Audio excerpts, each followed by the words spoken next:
RMG's Trash Talk is brought to you by Scrubs 911, Somerset's medical uniform store. Learn more at scrubs911.com or like them on Facebook.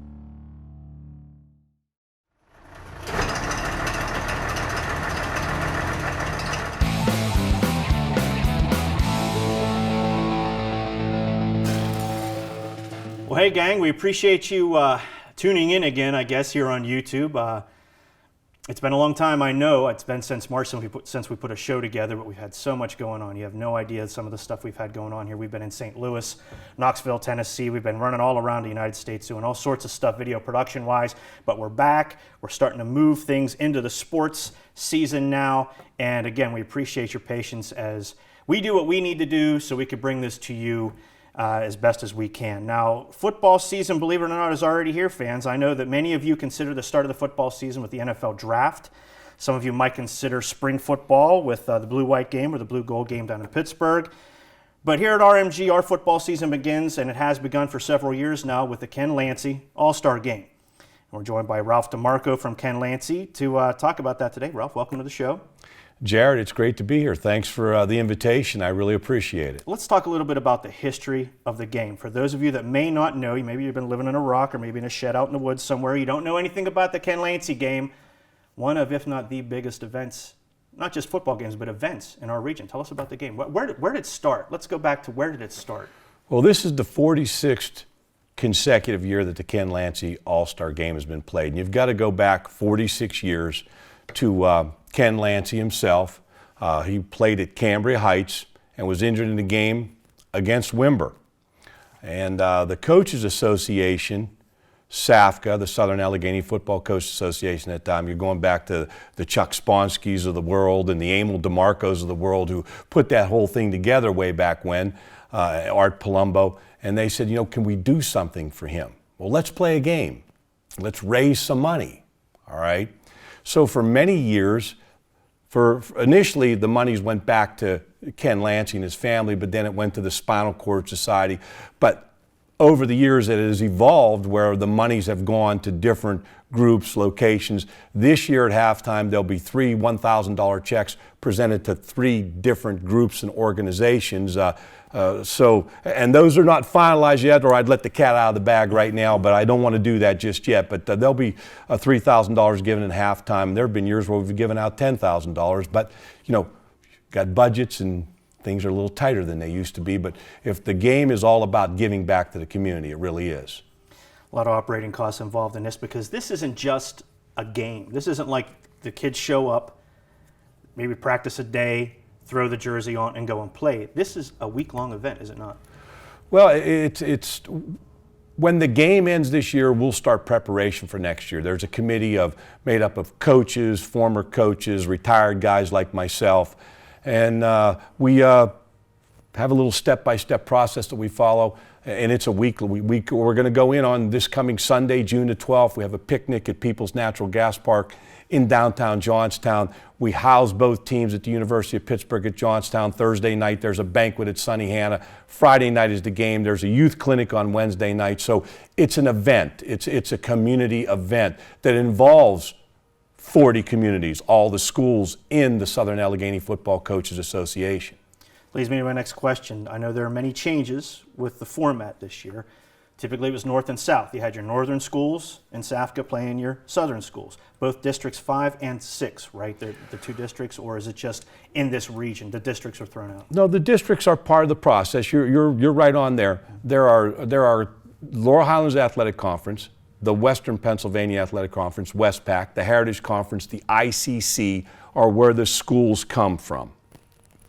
Everyone from Tussey Mountain in Saxton to Marion Center on the other end of it. The bottom line with the process, we used to have a geographical north and south. But we have a lot of young coaches in the organization now, and the meetings are very, very well attended, and the coaches are really into making this the best they can. So these young coaches came up with the idea that we pick the coaches the same way. And the number 1 vote getter can decide whether he's north or south. This year it's Doug Paul. Doug says, I want to be south. The number 2 vote getter from Bedford, Kevin Steele, says, okay, I'm the North. So Berlin, Bedford. Then they pick the schools just like you pick up at the playground, like, Jarred, you're on my team. Billy, you're on my team. And that's how they pick the schools. So it's not traditional North and South, but we're still North and South. We didn't want to give up all of the tradition that we built up, but we're going to find out. At first, I was very apprehensive. I wasn't a fan of it because I'm an old traditional guy. I don't want a whole lot of stripes on my uniform, if you know what I mean.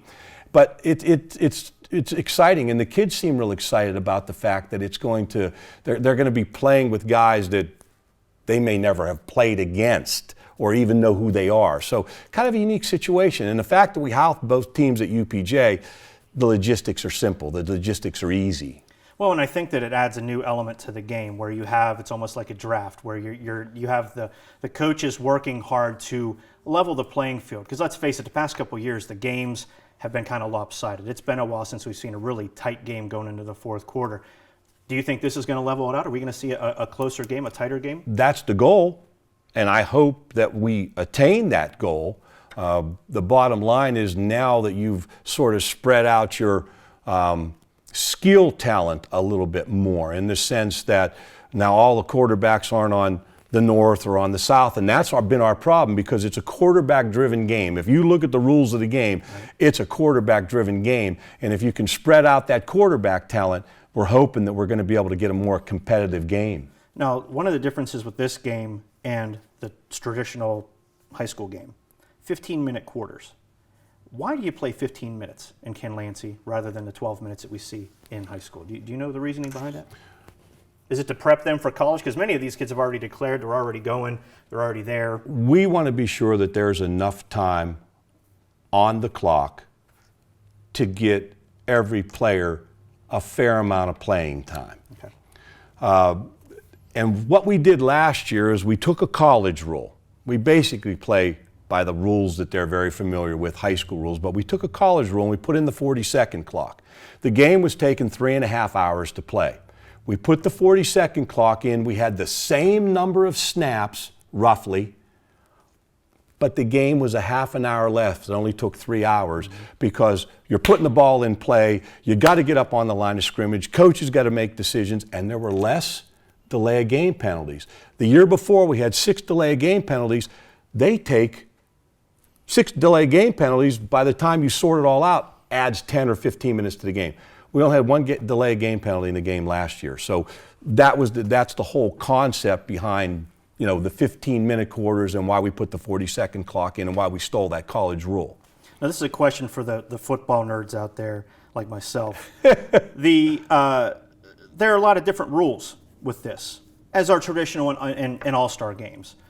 Can you go over some of them, like how many people can rush the quarterback? What are some of the different things that coaches have to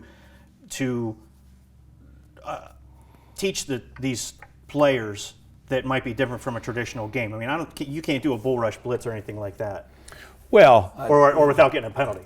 Well, the bottom line is it's an offensive-driven game. Okay, so if you're the head coach, the first thing you want to do is if you're going to be the offensive coordinator, you better have a wide open offense. If you're going to not be the offensive coordinator, you better pick an assistant coach that can throw the football down the field. And what we did defensively, because it was getting to the point, defensively, you can't blitz. You can rush 5. But we did make it so you had to play man-to-man across the board. Mm-hmm. We've made it now that you can play a little bit of zone defense, deep middle and underneath with linebackers. And another rule that we put in is that it got to the point where the offensive sets were empty. There was no one in the backfield. We also made a rule to be sure that at the start of every snap, there was at least one back in the backfield along with the quarterback. So that kind of made it a little bit easier for the defenses to adjust to receivers all over the field. And by putting in the rule where they could play some zone defense, it helps the defenses a little bit because they were at a major disadvantage. And, you get into a situation where does it become a safety factor as well. You don't want the offense just rolling over your defensive guys.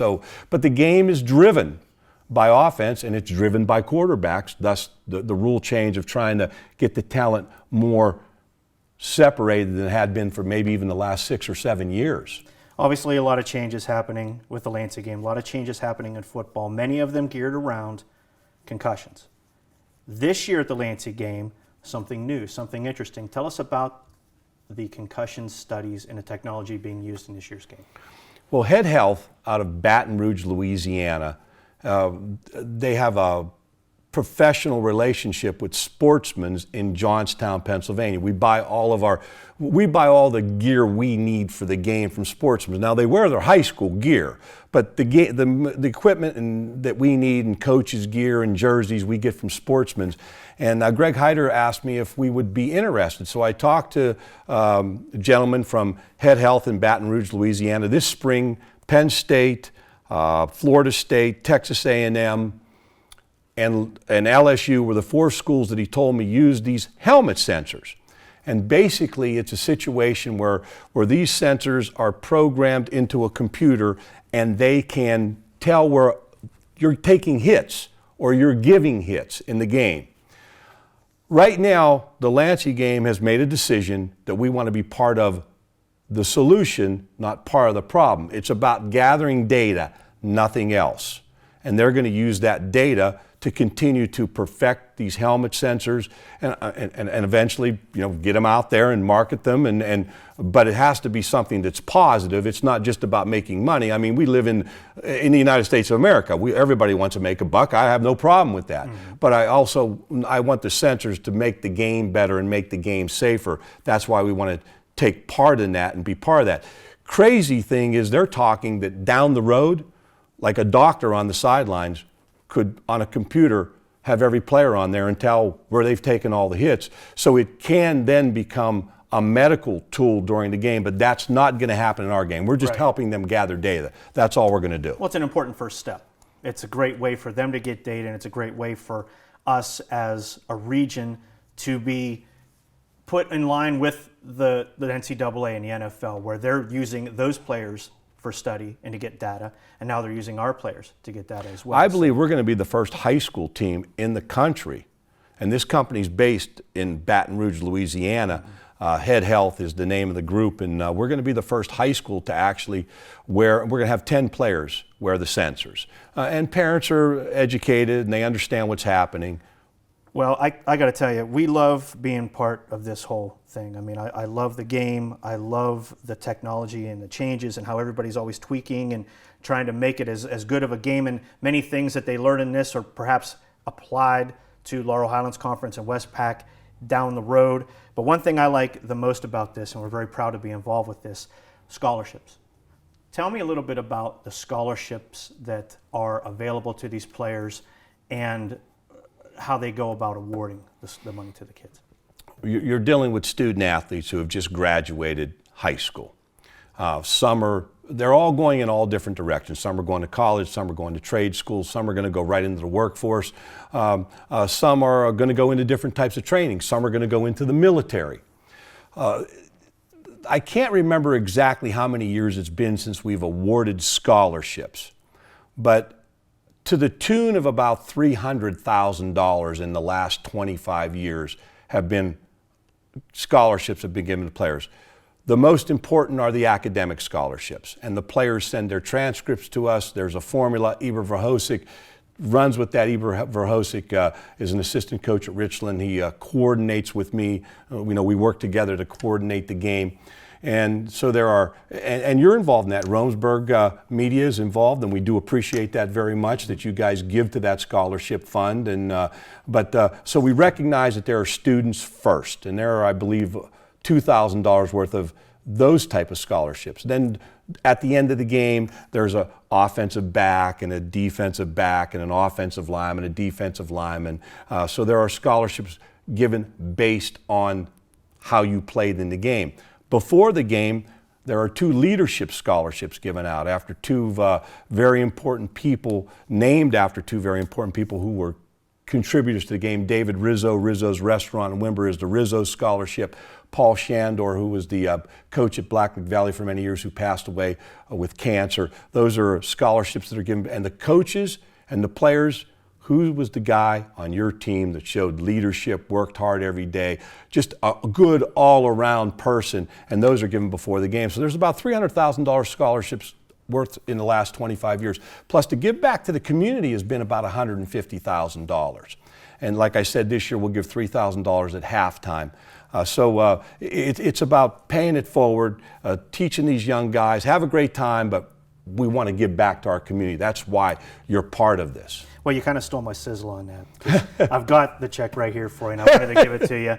As our contribution to the academic scholarships, we're always very happy to be part of that. And you put that down. We're always happy to be, because one thing that I think separates us from the other media in the area that cover high school sports is we're local. We're locally owned. We have a vested interest in the success of our players. Hopefully they go to college and come back and become a contributing member to our society, because we're struggling here. Everybody knows that.